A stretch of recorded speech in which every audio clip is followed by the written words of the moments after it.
heart of the pirate fantasy is this idea of a life of total freedom at sea. But how free were the pirates who did not fit the historically represented European captain that we see at the center of most stories? Let's take a look at freedom through the lens of one of the most famous pirates ever, Black Caesar.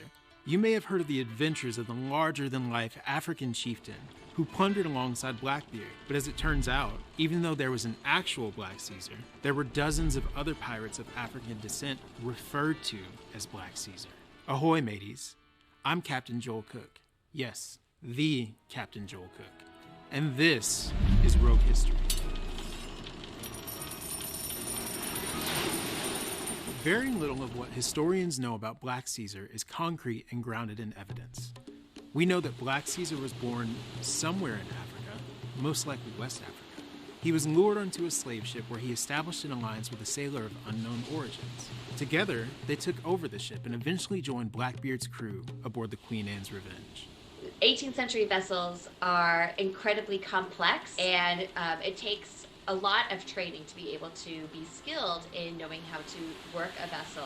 He picked up the skills to be an adept and well-known maritime man. And I think that is a testament to his success. According to the general history of pirates, Blackbeard took Black Caesar under his wing as a sort of mentor-mentee relationship. Sort of like Obi-Wan Kenobi and Luke Skywalker, but instead of a spaceship, it was on a pirate ship.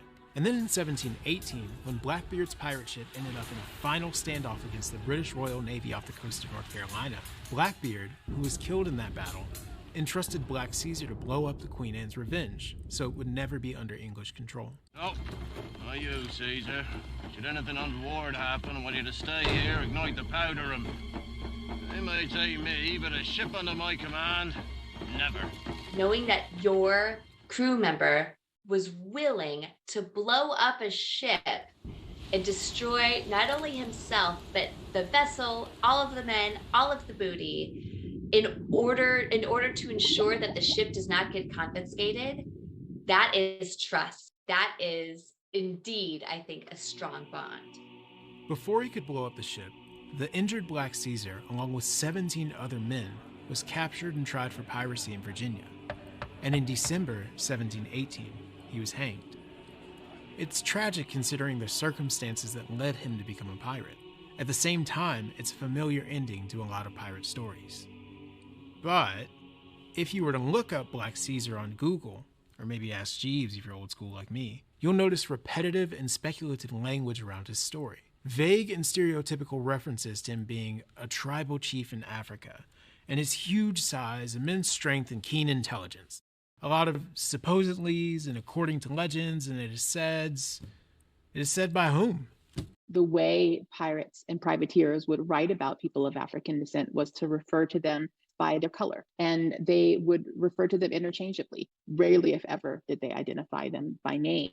And so often when we're kind of piecing together these images of Black pirates and figures like Black Caesar, we're kind of creating composites or pulling from different sources of information to create an image that is often based on fragmentary details.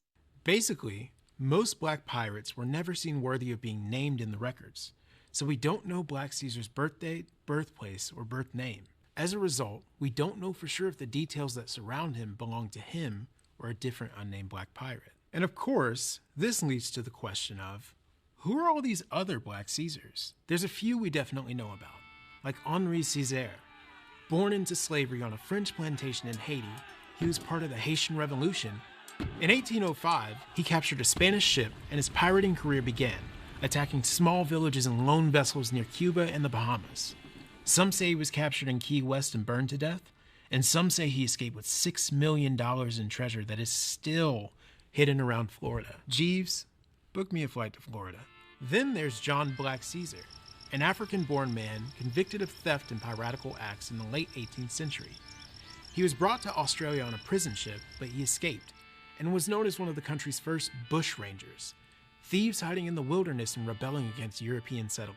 But it makes me wonder, why the name Caesar? Why is that the name that was used to describe men of African ancestry? In ancient Greece, they practiced slavery as a form of like socioeconomic setup. So at one at the same time, it's both the name of royalty, but it's also at one time the name that marks or identifies or associates that individual with the system that has enslaved him. What I find kind of interesting and almost a little sad is the trial record of Blackbeard's crew.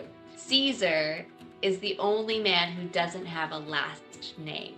That's indicative of his identity as a formerly enslaved man. Unfortunately, we don't have many written first-hand accounts of history from enslaved people. Most of the historical records we have are from the perspective of well-off European men who often wanted to make themselves the hero of the story. They're trying to bolster or burnish their own reputations. And so a lot of that involves them talking about them as the good guy, as the hero, as the brave one. My wondrous journey, a life at sea. Bit of fan fiction. Captain Bonnet. Can't stop imagining him in all different scenarios, all totally made up. And so they weren't really trying to give anyone credit, but certainly they were not giving credit to men of African descent, no matter how much they relied on their expertise. So it stands to reason that Blackbeard's story of taking Black Caesar on as a mentee may have been an attempt to make himself sound better. Looking deeper at the question of freedom, how many Black pirates joined crews out of their own free will, and how many were captured? How many saw that as the only possible alternative to slavery? Is that even being given a choice? Some of us thrive on danger, don't we? Yeah. Yeah. Yeah, but look, me and Jim, we don't do this because we like it. We do it because we don't have any other choice. It's a common feel-good story. An enslaved person against all odds breaking the bonds of slavery and escaping to an exciting, adventurous life where their destiny is in their own hands. But unfortunately, even at sea, enslaved and free Black people suffered in many of the same ways that they did on land.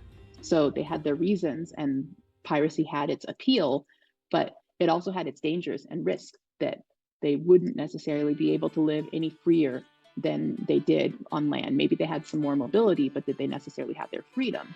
Black Caesar isn't just a story of a famous pirate. It's the story of many, many unknown men of African descent who wanted a chance at freedom. At the time, the man we refer to as Black Caesar had no way of knowing how history would look back at him, what he would represent, and the countless people he would be a stand-in for. But isn't that what makes legends?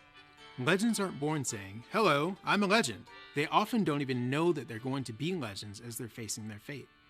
So legends are made by how we tell their stories. It's up to us to decide who is a legend and what parts of history are legendary. 15 men and a dead man's chest. Yo. This video raises questions, and I need you to be extremely honest in the comments when answering them. And just so you know, I have 3 questions. Number 1, have you ever heard the name Black Caesar? Number 2, what did you learn about Black Caesar in school? And number 3, what did this video teach you? Now please be honest when answering these questions in the comments. Share this video with anyone you deem necessary. And don't forget to like and subscribe to the channel.